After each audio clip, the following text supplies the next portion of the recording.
La parole est à Monsieur Paul Molac, du groupe Liberté et Territoires, pour 10 minutes maximum.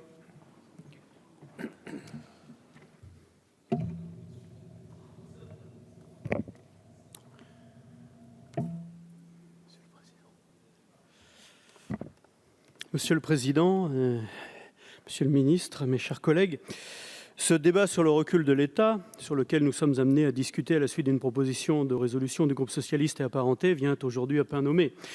La crise des Gilets jaunes qui a traversé le pays de l'automne au printemps a mis à jour le besoin que ressent une grande partie de la population en matière d'action publique.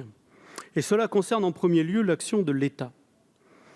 Les collectivités territoriales et les élus locaux font preuve de volonté et d'abnégation pour exercer leurs prérogatives et parfois même pallier les lacunes de l'État. Mais force est de constater qu'ils se sentent parfois abandonnés et parfois se retrouvent finalement à faire ce que l'État faisait autrefois, mais sans en avoir forcément les moyens. On assiste aujourd'hui à un désengagement de l'État. Les fermetures des trésoreries dans nos territoires s'ajoutent aujourd'hui aux fermetures de bureaux de poste que l'on a connues auparavant et qui participent de la dévitalisation de nos bourgs et de la perte de l'emploi salarié. C'est également le cas en ce qui concerne l'impact de l'État dans les politiques publiques, culturelles, économiques ou sociales. En cela, les décentralisateurs que nous sommes pourrions pourtant nous réjouir, car cela signifierait que les collectivités territoriales pourraient mettre en œuvre de manière efficiente des compétences que les élus locaux sont les plus à même de pouvoir exercer. Seulement, voilà, c'est sans compter sur ce penchant de l'État qui se désengage sans pour autant compenser son absence à l'égard des collectivités. En effet, l'État se sert actuellement des collectivités pour faire des économies. Et ce n'est pas la première fois, on a déjà vu ça sous l'ancienne majorité. En ce sens, le gouvernement actuel, avec l'aide de sa majorité, fait la loi, puis l'applique avec l'aide de son administration centrale ou déconcentrée, mais n'accorde à aucun moment une autonomie fiscale ou une adaptation réglementaire aux collectivités territoriales. Encore une fois, on confond déconcentration et décentralisation. N'est-ce pas ? Nous, groupe Liberté et Territoires, partageons donc le constat alarmant fait dans cette proposition de résolution. À plusieurs reprises, lors de l'examen des différents textes contre la réforme de la justice, le projet de loi de transformation de la fonction publique, la loi Pacte ou la loi d'orientation de mobilité, notre groupe a fait part de ses inquiétudes quant à l'affaiblissement de l'État et de son désengagement dans les territoires. Les différents amendements que nous avons déposés dans le cadre de l'examen de ces textes ont eu pour vocation à inviter le gouvernement à relancer la présence de la puissance publique, tant dans le cadre des compétences régaliennes, mais aussi au sein des territoires, en faisant une plus grande confiance aux élus locaux. La République doit faire preuve de plus de souplesse et permettre clairement la différenciation, l'expérimentation, l'autonomie réglementaire, voire l'autonomie législative pour les territoires à statut particulier, comme la Corse ou les Outre-mer. Et nous ne serions, nous, en Bretagne, prêts à demander exactement la même chose. Pour notre groupe, l'État doit se recentrer sur ses missions régaliennes. Il doit être un État stratège qui s'assure que les collectivités exercent pleinement leurs compétences et met en place la péréquation qui doit être au niveau de l'État, entre les riches et les pauvres, entre les collectivités riches et les collectivités pauvres.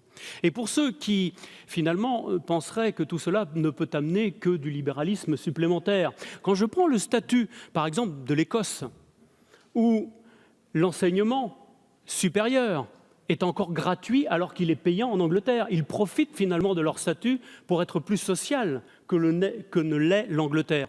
Même chose au niveau du système de santé, que ce soit en Écosse ou au Pays de Galles, qui est en bien meilleur état parce que l'investissement de la collectivité Pays de Galles et de la collectivité Écosse n'est pas la même, bien sûr, qu'en Angleterre, où on connaît les politiques libérales qui sont menées depuis fort longtemps. Donc on voit bien que les choix qui sont faits par les élus locaux ne sont pas forcément les choix qui sont faits par l'État.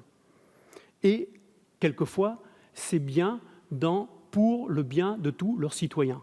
Et ça, je crois que c'est important parce qu'il y a un pacte entre finalement l'électeur et finalement ses gouvernants. Et on voit bien qu'en France, c'est particulièrement difficile parce que finalement, quand vous regardez nos élus locaux, ils sont certes élus, mais tous les ans, ce Parlement décide de leur donner ou de leur baisser leur dotation. Il décide d'un certain nombre de lois. J'avais été fort surpris, par exemple, de voir que sur la loi contre la pauvreté, on n'avait même pas demandé leur avis au département. Bon, quand même, c'est une de leurs principales prérogatives. Même chose sur les territoires d'industrie, où on ne s'était au départ pas concerté avec les régions.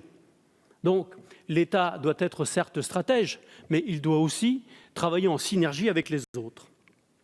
Donc, c'est ce qui nous anime, évidemment. Alors, pour notre groupe, comme je l'ai déjà dit, l'État doit plutôt se recentrer sur les missions régaliennes et laisser, j'allais dire, l'action publique locale, tout simplement, aux élus locaux.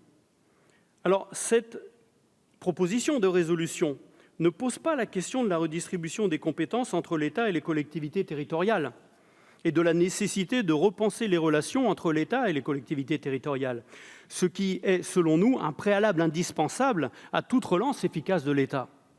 Elle n'aborde pas non plus les problématiques corse, par exemple, et notamment les tentatives de mainmise de l'État sur les prérogatives de l'Assemblée de Corse. Une des dernières illustrations est l'intervention de la sous-préfète de Sartène qui a demandé à la communauté de communes Sud-Corse de retirer une délibération pour laquelle elle présentait sa candidature pour la démarche Territoire zéro chômeur. Il y a là un paradoxe. D'ailleurs, ce point mérite d'être éclairci tant il incarne justement le problème auquel nous sommes confrontés avec l'État actuellement. L'association Territoire zéro chômeur de longue durée ainsi qu'ATD Quart-Monde manifestaient aujourd'hui à proximité de l'Assemblée nationale. Leur objectif est de voir adopter cette fameuse deuxième loi qui permettrait de développer l'expérimentation visant à faire entrer sur le marché du travail, dans un secteur non concurrentiel, des chômeurs de longue durée. On a la preuve, avec cette démarche aujourd'hui, que dans les territoires, les élus et la société civile se mobilisent pour faire sortir certains de nos concitoyens de la précarité. Ce projet prouve bien que ce sont les synergies développées à partir des territoires qui permettent de trouver des solutions au sein d'un bassin d'emploi, au sein d'un bassin de vie, et le rôle de l'État doit être d'accompagner les élus locaux dans cette démarche. Or, le gouvernement n'adopte pas de démarche volontariste pour l'heure sur ce sujet. Mes chers collègues, pour plus d'efficacité de l'action publique et pour donner les moyens à nos fonctionnaires d'accomplir leur mission dans de bonnes conditions, la France doit changer de paradigme. Ce changement doit être précédé d'un moratoire sur la fermeture des services publics et d'un état des lieux afin de s'opérer à travers une déconcentration adaptée aux besoins des territoires.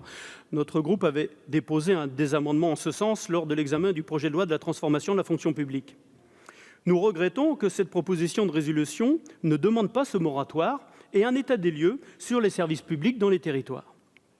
La relance de l'État ne peut s'affranchir de marcher sur deux jambes, celle d'une déconcentration respectueuse des territoires et celle d'un choc de décentralisation pour permettre aux territoires d'exprimer leur potentiel.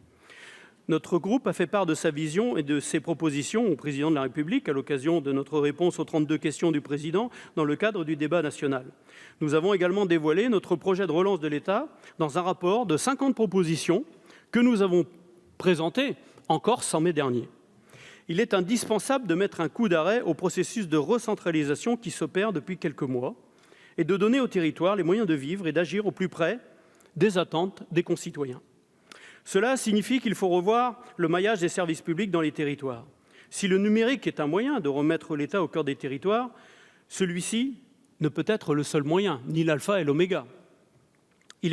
En effet, il existe plusieurs fractures numériques, une fracture territoriale liée aux difficultés d'accès et une fracture des usages qui débouche sur une discrimination numérique et une précarité numérique.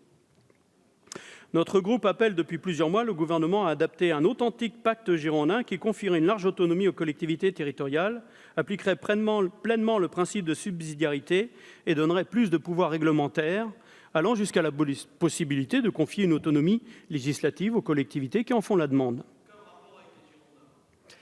Bien sûr. Malheureusement, la promesse girondine du président de la République est restée lettre morte depuis 2 ans. Pourtant, notre pays est fort de ses diversités. Aussi, il apparaît logique et responsable de permettre aux collectivités d'avancer au rythme adapté à leurs spécificités et dans la direction propice à leur épanouissement et leur développement. Il s'agit de laisser aux collectivités territoriales la possibilité de s'organiser telles que le commandent les réalités territoriales, a fortiori dans les départements et territoires d'outre-mer.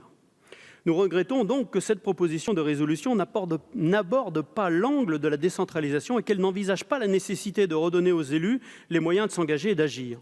La relance de l'État est corrélativement des territoires, passe aussi par les élus locaux. Leur redonner davantage de moyens d'action est incontournable. Il faut arrêter de les enfermer dans des schémas coûteux et chronophages. Ils savent en général s'adapter avec même parfois des moyens peu élevés, à condition évidemment que la réglementation leur permette de le faire, ce qui n'est pas toujours le cas. Il faut faire confiance aux élus locaux, leur octroyer la maîtrise de bout en bout des moyens et de leurs moyens d'action, à savoir la définition de leurs compétences, de leurs finances et leur laisser ce fameux pouvoir réglementaire.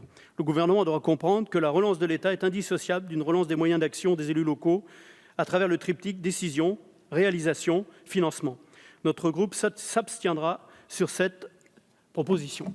Je vous remercie. Merci, cher collègue.